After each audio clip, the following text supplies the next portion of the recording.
In this video, I'm going to teach you how to create ribbing like you see at the end of the sleeve for a crochet project, for a sweater or a tank top or anything that you want to create ribbing for.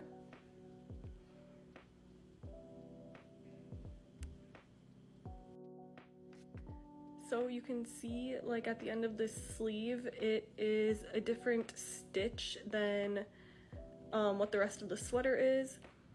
So it's tighter here, and then in another video I can show you how to add to the ribbing so that you can create this sleeve for a sweater. Okay, to be clear, I only started crocheting about like 4 months ago, so a lot of these videos I'm not going to probably tell you what most people would say in how to crochet videos, but because I know some people, they use certain like sizes of needles and certain sizes of yarn. But for this project, what I'm doing is I'm just using this yarn these are the measurements on it. And then this size needle, or this size crochet hook. I don't know if it'll focus. Okay, you probably can't see, but it's a 5mm crochet hook, and yeah, like I said, I'm using this size yarn.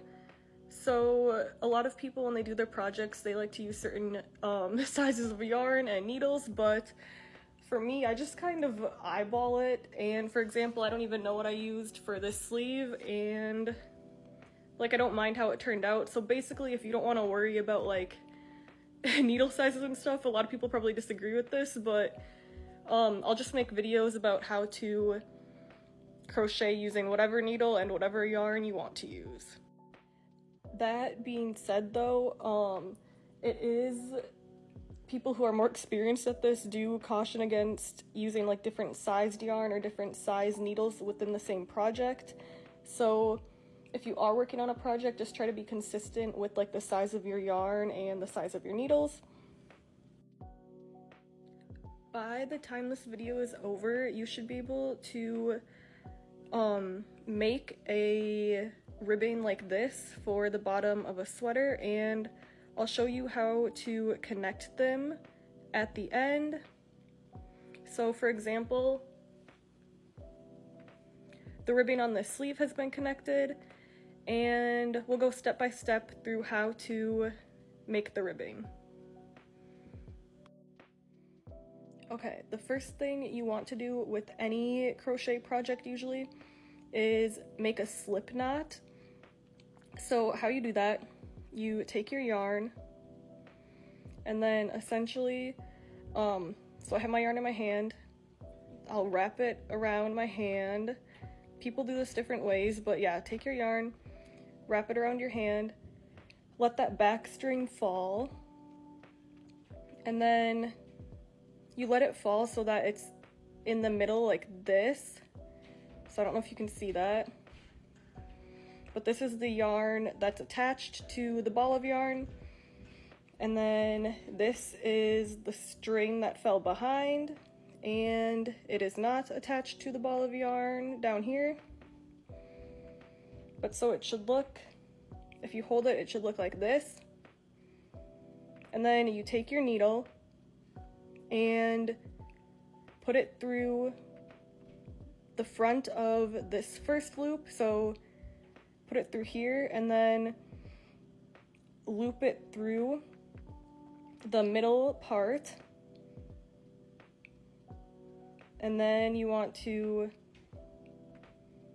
have it sit like this. So basically you put it in front of this part and then this part, but it is behind that middle string.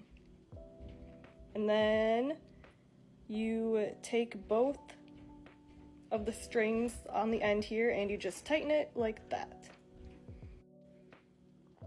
Okay, once you tighten your slip knot, it should look like this on the hook. My end string is a little bit long. You don't need it to be that long, so I can just cut it off when I want to. But what we're gonna do now is start chaining. So that is something else you do in most crochet projects. you want like your base chain before you start your project. So don't use this string that's not attached to the yarn. You want to use the one that is attached to the yarn. And what you do is you wrap it around the front of the hook. And then, this might be kind of hard because I'm trying to look at the video and do this at the same time, but what you want to do is wrap it around the front of the hook, and that loop that is from the slip knot on your hook already, you pull that wrapped part through that loop. So then you have the first part of your chain done. And then, oops, you do the same thing again. So you keep wrapping around the front and just pulling through whatever last loop is on your hook.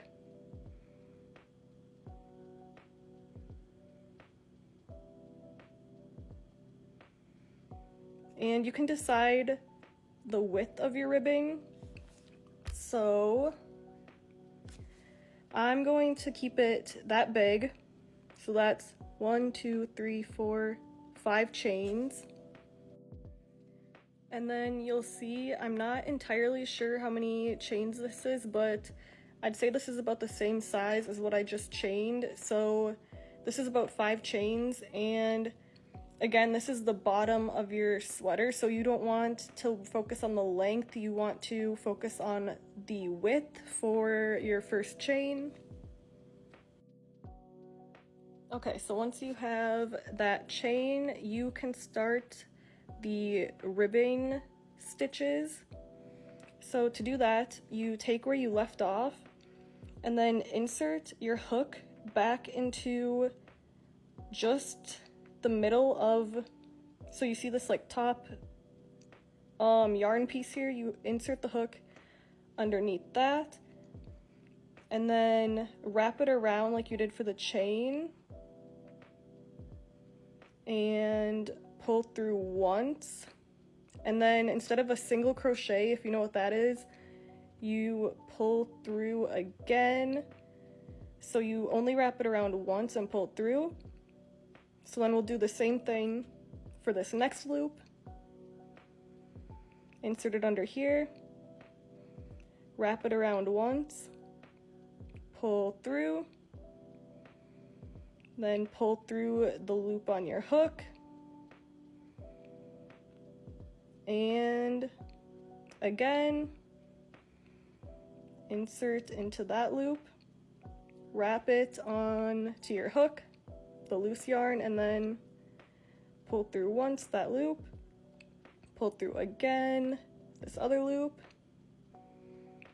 and then we'll finish this out. So do it again, pull through, and then you should be able to, one second. Okay, so at the end of that, the slip knot, you don't crochet through the slip knot. So what you do is I forgot what it's called, but basically you don't crochet again, but you put an extra stitch on the end, and then you just do like one loop through, and then flip your work so that it should look like this. Okay, now that we have that, we'll really start the ribbing process. So from now on, it should be more of a repetitive movement and you won't have to worry too much about changing anything. But you, again, flip it around, and then you see how it should look on the top here.